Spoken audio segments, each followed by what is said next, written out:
अस्सलाम वालेकुम पाकिस्तान, मैं हूं शमैसा रहमान और आप देख रहे हैं पॉलिटिकल जर्नल। सीआईडी सेंटर पे खुदकुश धमाका हो या तो फिर किसी टॉक शो पे सियासतदानों का दस्तो गिरबां होना, हमारी नज़र में ये दोनों जो रवैये हैं वो इंतहा पसंदी के ज़मरे में ही आते हैं। चलें आपको एक फुटेज दिखाते हैं। अमेरिका के पिट्ठू बने में हम एक्चुअली पॉलिटिकल आइडियोलॉजीज कोशिश करते हैं कि पॉइंट पे रहकर बात करें, हम टॉपिक से हट रहे हैं। मुझे यार तुम्हारी हुकूमत की बात कर रहा हूं मैं यार, बाहर जाके बात करें, मुझे एक ब्रेक लेनी पड़ेगी। और आपने ये फुटेज देखी और हम ये ज़रूर कहना चाहेंगे और ये बहुत बहुत वाज़े करना चाहेंगे कि सब्र और बर्दाश्त का जो पहलू होता है वो कतन किसी भी सूरत में अपने हाथ से नहीं छोड़ना चाहिए।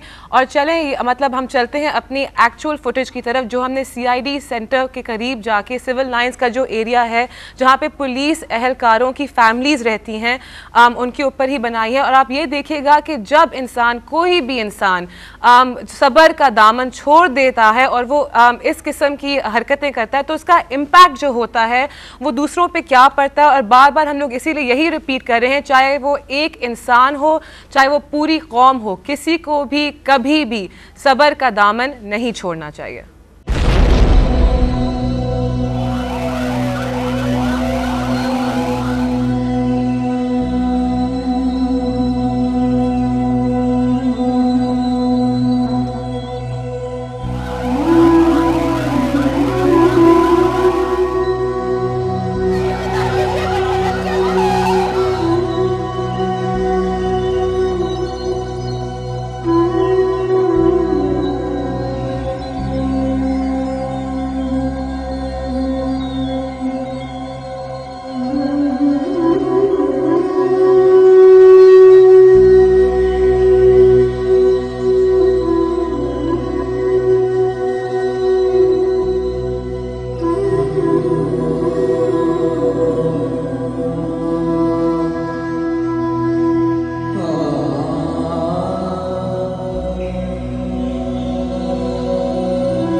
अस्सलाम वालेकुम पाकिस्तान, मैं हूं Shamaisa Rahman and you are watching political journal. Karachi में जो सीआईडी बिल्डिंग पे धमाका हुआ वो तो हुआ, मतलब हम उसके लिए उसकी जितनी मजम्मत करें वो कम होगी, हम जितने अपने शोधा को सलाम पेश करें वो भी कम होगा। लेकिन उसके साथ साथ हम ये ना भूलें कि यहाँ पे जहाँ हम खड़े हुए इसको ये civil lines police family quarters का एरिया है। यहाँ पर तकरीबन पुलिस में जितने भी लोग नौकरी करते हैं उनकी फैमिलीज़ रहती हैं। यहाँ पर तकरीबन 200 क्वार्टर हैं जिनमें से 10 से 20 क्वार्टर जो है वो तो काफ़ी मुतासिर हुए, गिर ही चुके। उसके अलावा जो 60 से ऊपर क्वार्टर हैं यहाँ पे हालात इतना ख़राब है कि ये बिल्डिंग्स कभी भी गिर सकती हैं। यहाँ पे इन लोगों की बातचीत से हमने थोड़ा बहुत ये जायज़ा लिया है कि ये लोग ये कहना चाह रहे हैं कि यहाँ पे अभी तक जितने भी हुकूमत की तरफ से लोग आए हैं उन्होंने बाहर से ही जायज़ा लिया है, वो अंदर नहीं आए हैं। उन्होंने नहीं देखा यहाँ पे कि कल रात से लेके अब तक यहाँ पे ना बिजली है, ना पानी है, ना गैस है। और अगेन एंड अगेन हम यही दोहराएंगे कि ये वही पुलिस वालों की फैमिलीज़ यहाँ पे रहती हैं जो हमारी हिफाजत करती हैं। हम कोशिश करेंगे कि हम अंदर जाके ये जायज़ा लें कि इन लोगों की क्या रिक्वायरमेंट्स हैं, वो क्या चाहते हैं और हम लोग किस तरह इन लोगों की हेल्प कर सकते हैं ताकि हम आप तक ये पहुँचा सकें कि अगेन एंड अगेन रिपीटेडली कि यहाँ पे जो पुलिस वालों की फैमिलीज़ रहती हैं civil lines police family quarter के एरिया में, उनके ऊपर अभी क्या गुजर रही है और जल्द अज जल्द हम उन लोगों की मदद कैसे कर सकते हैं। मांग क्या है आपकी? मांग क्या है? मांग क्या है? हमारे क्वार्टर्स बनाए जाए। हमारे घर सारे तबाह हो गए हैं, ना खाने को है, ना पीने को है, ना बिजली है, ना गैस है, कुछ भी नहीं है हमारे पास। कोई हुक्मरान हमारे पास, कोई अभी तक कोई आला हुक्मरान, कोई बंदा हमारे पास नहीं है अभी तक अपनी मदद। लेकिन यहाँ पे अभी जो सारे सियासतदान आ रहे हैं, हुक्मरान आ रहे हैं, यहाँ पे आपको कोई भी नहीं आया। अपनी मदद आपके साथ हम लोग जो भी कर रहे हैं खुद ही कर रहे हैं। अपनी फैमिलीज को घर से निकाला, खुद निकाला, घर साफ किए खुद किए, जिसके टूटे हुए सब सामान हमने खुद अपनी मदद आपके तहत निकाला। कोई मीडिया हमारे मोहल्ले में नहीं आई है। मुझे ये बताएं कि जो जितने जख्मी यहाँ पे थे उनको अस्पताल पहुँचाने में आप ही कोई खुद हम लोग लेके गए हैं, खुद निकाले हैं, खुद लेकर गए हैं, कोई बंदा नहीं आया, अपनी मदद खुद की है, खुद ही गए। आए आप कह रहे हैं आ रहे हैं, मगर 2 घंटे बाद आए, कोई भी नहीं आया, कोई बंदा ऐसा कोई नहीं आ रहा। सीएम साहब आए थे, यहाँ से होके चले गए। सीएम साहब यहाँ पर आए, यहाँ से घूम के वहाँ चले गए, 2 कदम के एरिया क्वार्टर। कोई बंदा हमारे इलाके में नहीं आया, कोई नहीं आया अभी तक, उधर मोहल्ले में कोई नहीं आया अभी तक। वहाँ पर जाके देखें आप, वहाँ पर जाके देखें कर रहे हैं और यहीं से जा रहे हैं, हमारे पास कोई बंदा नहीं आ रहा है। वो सिर्फ सीआईडी का दौरा कर रहे हैं, सीआईडी का दौरा करने के बाद वो वापस चले जा रहे हैं, चले जाते हैं, हमारे पास नहीं आते। हमारे फैमिली क्वार्टर में कोई बंदा नहीं आया, कोई नहीं आया फैमिली क्वार्टरों में। मुझे ये बताइएगा कि इन फैमिली क्वार्टर्स में क्या ये सीआईडी की फैमिलीज, पुलिस की फैमिलीज कौन रह रही है? सीआईडी की नहीं, सिर्फ ओनली पुलिस। तो सिंध पुलिस की फैमिलीज इन क्वार्टर्स में रहती हैं, लेकिन उनको देखने कोई नहीं कोई नहीं आया। आया, उनको कोई देखने नहीं आया। वहाँ पर जख्मी बड़े में अस्पताल में कोई बंदा नहीं आया, कोई नहीं आया, उनकी कोई मीडिया की टीम गई है? मीडिया की टीम हमारे साथ कोई मोहल्ले में नहीं है, आते हैं बना के चले जाते हैं, कोई वो नहीं है, कोई आपसे बात नहीं? कोई बात नहीं, कुछ भी नहीं हो रहा। नाज़रीन, आप ये गुफ्तगू सुन रहे हैं, ये कह रहे हैं कि अब तक चीफ मिनिस्टर साहब भी आए हैं और नहीं, मैं तो ये कह रही हूँ कि चीफ मिनिस्टर साहब आए हैं, आप कह रहे हैं वो दौरा करके चले गए, मीडिया से कोई नहीं आया यहाँ पे, लेकिन आपको देख रहे इधर कौन जिंदा है कौन नहीं। क्या कह रहे हैं? इधर अपने आप को देख रहा है, हमारे बंदे जिंदे गए नहीं, इधर कोई किसी को नहीं देख रहा भाई सिविल। लेकिन आप लोग ये कह रहे हैं कि सिविल लाइंस में पुलिस की अफसरान की फैमिलीज रहती हैं, तो पुलिस वालों ने कोई राब्ता नहीं किया? यहाँ पर कोई नहीं आया, इधर कोई कुछ भी नहीं है, जो भी इमदाद हुई है यहाँ पर हुई है, यहीं पे सब कुछ हो रहा है, हमारे पास कोई भी नहीं आया। हमने अपने हाथ से अपनी फैमिलीज को निकाला है। मुझे ये बताएं कि अभी वहाँ पे सिचुएशन क्या है? अभी ये सब खराब है, सारे घर टूटे हुए हैं। आप हमारे साथ चलें, आप चलें, आयो।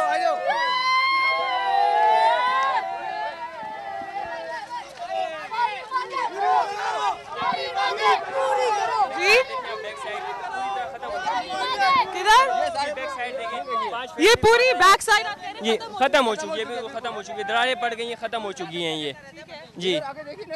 हम लोग कल रात से तकरीबन यहाँ पे लगे, ना तो कोई अफसरान वाला हम लोग से मिलने आया है, ना ही हम लोग के लिए अपनी मदद आपके तरीके जो काम किया हम लोगों ने अपनी मदद आपसे किया है। अभी तकरीबन सुबह 4-5 घंटे पहले यहाँ से एक बच्ची निकाली गई, वो भी अपनी मदद आपने हम लोगों ने निकाली गई है। ना रात से पानी है, ना बिजली है, ना गैस इस इलाके में, हर चीज़ बंद की हुई है। अभी तो पानी, बिजली, गैस यहाँ पे नहीं आएगी, लेकिन जो यहाँ पे फैमिलीज हैं जो मुतासिर हुई हैं उनको कहीं और मुंतकिल किया है और दूसरी जगह पे शिफ्ट कर दिए मकानों, यहाँ पे कुछ भी तो शिफ्ट हुकूमत ने कराया है? आपने अपनी मदद आती है, अपनी मदद आप। अभी हम लोग सिविल लाइंस की मस्जिद की तरफ जा रहे हैं। यहाँ पे लोगों का कहना है कि इस मस्जिद के अंदर भी ग्रेनेड्स फेंके गए हैं, बम ब्लास्ट हुआ है, हो चुकी है, बुरी तरह से शहीद हो चुकी है और मस्जिद बहुत ही बुरी तरह से शहीद हो चुकी है। हम लोग देखना चाहेंगे कि मस्जिद के अंदर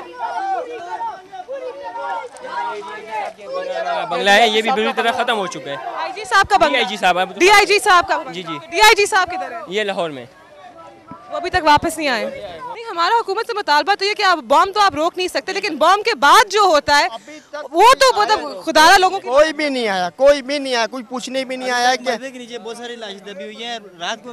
मलबे के नीचे आप क्या कह रहे हैं? काफी सारी अभी भी लाशें मौजूद है जो मलबे के नीचे हैं, जो मतलब कुछ सुबह निकाली गई है, अभी तक मतलब मलबे के नीचे लाशें दबी हुई है। तो ये बिल्डिंगें सारी जो क्रैकें हैं, ये सारी बिल्डिंगें आप देख रहे हैं, आपको पता ही है, आपके सामने सारे शीशे टूट गए हैं, सारी बिल्डिंगों का बुरा हाल है। मस्जिद है, मस्जिद शहीद हो गई है, मस्जिद है, मस्जिद शहीद हो गई है। सारे आके मस्जिद। नाज़रीन, ये मस्जिद है जो कि आप देख रहे हैं, इसका हाल क्या है? ये पूरी मस्जिद ही शहीद हो चुकी है। वो कह रहे हैं कि इधर तक ये जो दहशतगर्द थे उन्होंने मसाजिद तक की मतलब बेगुरमती पे वो, ये किस किस्म के आपको लोग लग रहे हैं जो ये इसका काम? ये मुसलमान तो हो ही नहीं सकते, ये काफर से भी बदतरीन लोग हैं, वो लोग हैं। मुसलमान का तो काम ही नहीं है मस्जिदें शहीद करना।